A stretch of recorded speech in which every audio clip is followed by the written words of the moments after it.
ನಿಮಗೆಲ್ಲ ಗೊತ್ತಿದೆ, ಪಾದಯಾತ್ರೆಯ 3 ದಿನಗಳ ಕಾಲ ನಾವೇನು ಪಾದಯಾತ್ರೆ ಹಮ್ಮಿಕೊಂಡಿದ್ವಿ. ಫ್ರೀಡಂ ಪಾರ್ಕ್ವರೆಗೂ ಬಂದು ವಿಧಾನಸೌಧಕ್ಕೆ ಹೋಗಿ ರಾಜ್ಯ ಸರ್ಕಾರಕ್ಕೆ, ರಾಜ್ಯದ ಮಾನ್ಯ ಮುಖ್ಯಮಂತ್ರಿಗಳಿಗೆ ರೈತರ ಜೊತೆಯಲ್ಲಿ ಶಾಂತಿಯುತವಾಗಿ ಈ ಯೋಜನೆಯನ್ನು ಕೈ ಬಿಡ್ತಕ್ಕಂಥದ್ದಕ್ಕೆ ಕೆಲವೊಂದಷ್ಟು ಅಂಶಗಳ ಬಗ್ಗೆ ಅವರಿಗೆ ಕೂಲಂಕುಷವಾಗಿ ಮಾತನಾಡೋದಕ್ಕೊಂದು ಅವಕಾಶ ಮಾಡಿಕೊಡಿ ಅಂತಕ್ಕಂಥ ವಿಚಾರದಲ್ಲಿ ಈಗಾಗಲೇ ಕೇಳ್ಕೊಂಡಿದ್ವು.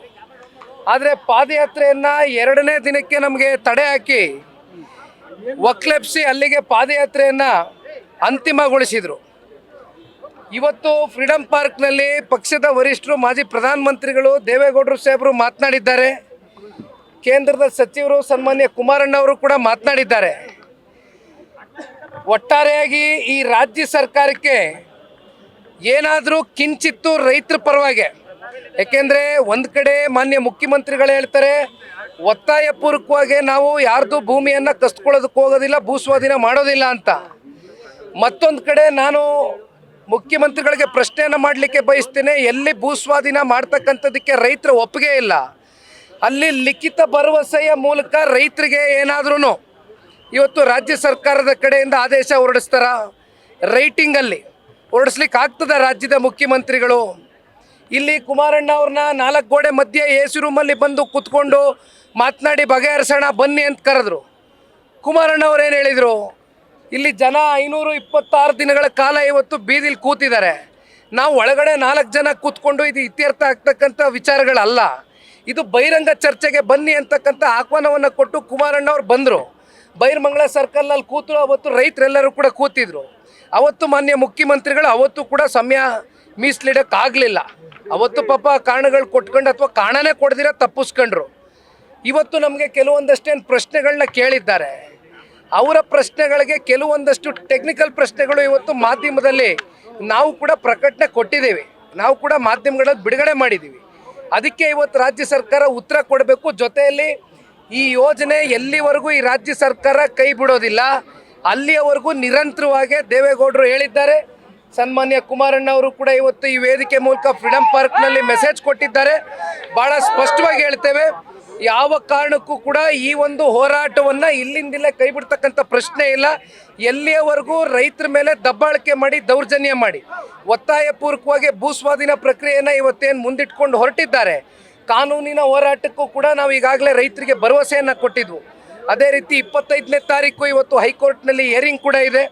ನಮಗೆ ಒಂದ್ ಕಡೆ ಹೈಕೋರ್ಟ್ ಅಲ್ಲಿ ಹೇಳ್ತಾರೆ ನಾವು ಬಲವಂತವಾಗಿ ಜಮೀನು ತಗೊಳ್ಳೋದಿಲ್ಲ ಅನ್ನೋ ಮಾತನ್ನ, ಒಂದ್ ಕಡೆ ಸಮಿತಿನೂ ಮಾಡ್ತಾರೆ, ಜೊತೆಗೆ ರೈತರು ಭೇಟಿ ಮಾಡಿದ್ರು, ನಾನು ಅಧಿಸೂಚನೆ ಹೊರಡ್ತೀನಿ ಅಂತ ಅಧಿಸೂಚನೆ ಕೂಡ ಹೊರಡಿಸಿರುವಂಥದ್ದು. ಯಾಕೆ ಸರ್ ಸರ್ಕಾರ ಈ ಡಬಲ್ ಸ್ಟ್ಯಾಂಡರ್ಡ್ಸ್ ಮೈಂಡ್ ಸೆಟ್ ಇದು?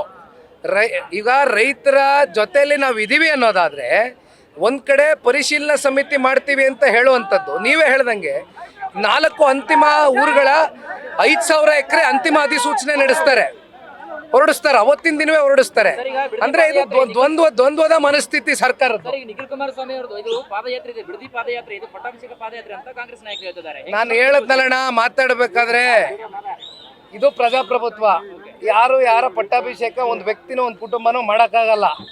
ನಮ್ಮ ರೈತ ಪರವಾದಂಥ ನಿಲುವುಗಳು, ನಮ್ಮ ರೈತ ಪರವಾದಂಥ ಬದ್ಧತೆ, ಯಾಕೆಂದರೆ ಈ ಭಾಗದಲ್ಲಿ ಜನ ನಮಗೆ 3-4 ದಶಕಗಳಿಂದ ರಾಜಕೀಯವಾಗಿ ಜನ್ಮ ಕೊಟ್ಟಿರ್ತಕ್ಕಂಥವ್ರು, ಶಕ್ತಿ ಕೊಟ್ಟಿರ್ತಕ್ಕಂಥವ್ರು, ಅತ್ಯಂತ ಉನ್ನತವಾದಂಥ ಸ್ಥಾನಕ್ಕೆ ಹೋಗಿ ತಪ್ಪತಕ್ಕಂಥದಕ್ಕೆ ನಮ್ಮ ಕುಟುಂಬಕ್ಕೆ ಆಶೀರ್ವಾದ ಮಾಡಿರ್ತಕ್ಕಂಥ ಜನ ಇವರು.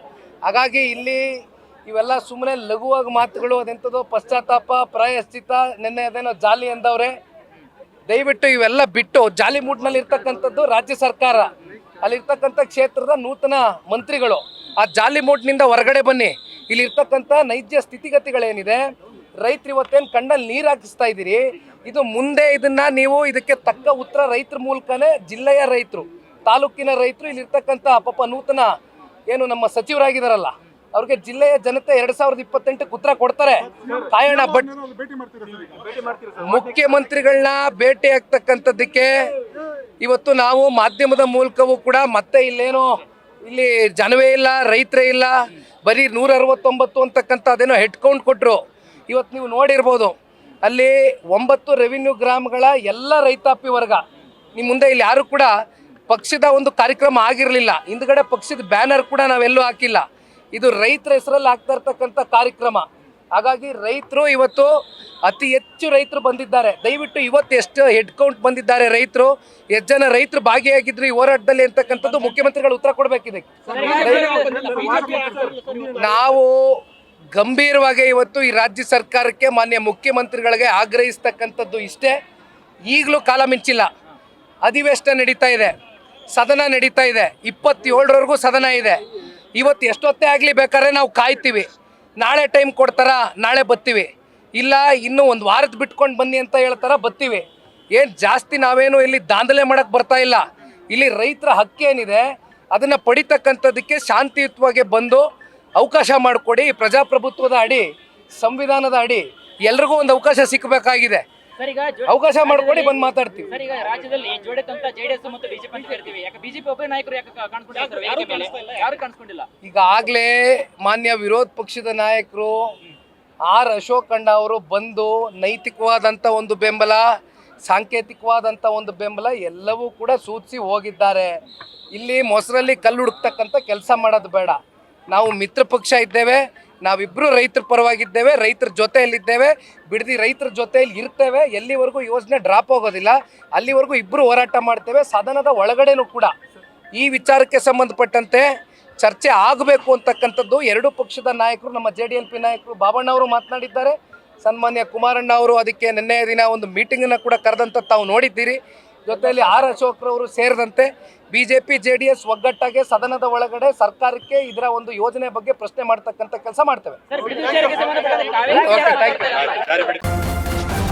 ನ್ಯೂಸ್ ಫಸ್ಟ್ ನಿರ್ಭೀತಿಯಿಂದ ನಿಮ್ಮ ಪರವಾಗಿ.